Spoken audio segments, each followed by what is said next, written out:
नांदेड़ शहर में पिछले 2 दिनों से जबरदस्त बारिश हो रही है। इतवार की रात और पीर की रात तकरीबन 2 घंटे जोरदार बारिश हुई, जिसकी वजह से शहर के कई नशेबी इलाकों की बस्तियों में बारिश का पानी जमा हो गया था। सड़कें नदी नालों का नजारा पेश कर रही है। बारिश की वजह से लोगों का घरों से बाहर निकलना भी मुश्किल हो गया है। कई इलाकों में तेज हवाओं के साथ जोरदार बारिश से बिजली मुनक़ता हो गई है। लोगों को अंधेरे में रात गुजारनी पड़ रही है।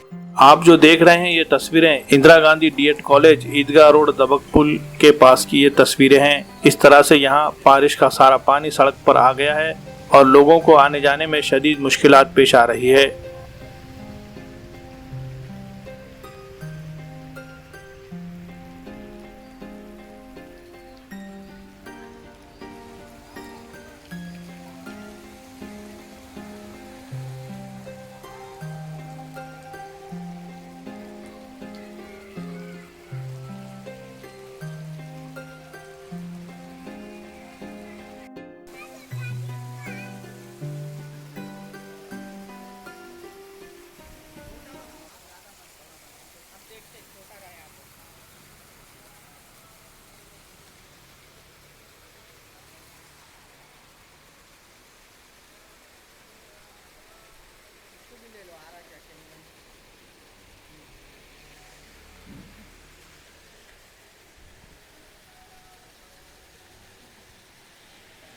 इसका क्या था तुमको मालूम? क्या वो फुट जाता मालूम?